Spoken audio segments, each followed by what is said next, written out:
Welcome to Men and Masculinities, Constructing Manhood in America. For all practical purposes, you are all together in one class. But technically, you are registered for one of two sections. Some of you are registered for Humanities 107, section number 33035, and some of you are registered for Women's and Gender Studies 107, section number 33049. Whichever section you're registered for, Men and Masculinities is an online course, so we won't have any face-to-face class sessions this semester.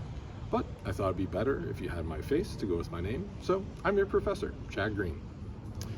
In Men and Masculinities this semester, we'll be having discussions informed by our readings of both scholarly sources and popular sources about characteristics and roles that our society tends to associate with manhood.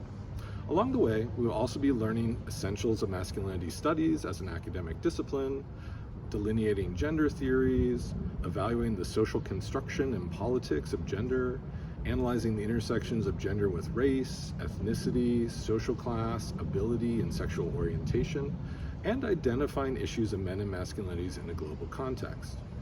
Because my home department at the college is English, I want to take a moment to explicitly point out that both of the nouns in the title of our class are plural, not singular. That is, this is a class about men and masculinities, not man and masculinity. This is a choice that was made carefully, not carelessly, because there is no one way to be a man in our society, and there is no one form of masculinity. This is one of the most important points that Dr. Michael Kimmel makes in our required textbook, Manhood in America, A Cultural History. Because I understand that some of you will need a little while to purchase your copy of the 4th edition of Manhood in America, we won't start to read it in earnest until the 4th week of our class. However, to be successful in our class this semester, you will need to secure consistent access to a copy of this text by then. But that's information for the 4th week of class. I'm guessing that you're even more interested in knowing what are we going to do this first week, right? Well, we'll start out this first week of Men and Masculinities by completing your required online orientation. After watching this welcome video, there are 3 remaining steps in the orientation process. First, read your syllabus. Second, take your orientation quiz, which is based on the information in this video and in the syllabus.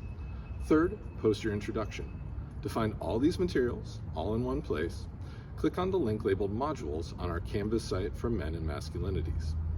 Then, we'll end this week by first making a land acknowledgement for our class, and then analyzing a myth of the Tongva, the native people of much of what we now know as Los Angeles County, Orange County, and the Channel Islands. Again, you can find all these materials by clicking on Modules.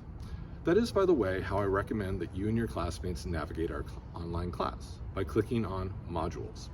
That way, you'll see all the elements of the class arranged in the order I intend for you to complete them. I also want to clarify what I mean by this week. In Men and Masculinities this semester, our weeks will start on Tuesdays and end on Mondays. That means that all the tasks I just listed have an official due date of 11:59 p.m. on Monday, August 21st. Unofficially though, you can take until 5:59 a.m. on Tuesday, August 22nd to complete them. If you have any questions about Men and Masculinities, please feel free to contact me.